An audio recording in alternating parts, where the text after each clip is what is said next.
सुमित खाना बनाने में हाथ बटा रहा है, तो यहाँ बड़ा बनेगा सोयाबीन को। भी क्या कर रहे हैं बाबू? खाना बना रहे हैं सुमित। मेरा ना माँ का हाथ बटा रहा है, माँ का प्यारा बेटा।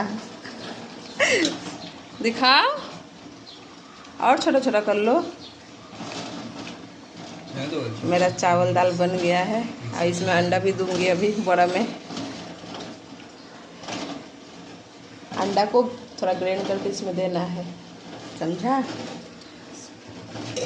हाँ बस हो गया, हो गया, हो गया, रहने दो, जाओ, हो गया। अरे ना रे बाबू, भगवान से बनाई जा रहा, कटे सब्जी, सोयाबीन का सब्जी भी बनाना। देखिए सुमित उसमें सारा डाल दे रहा है। हाँ? अच्छा ठीक है, हटो हटो।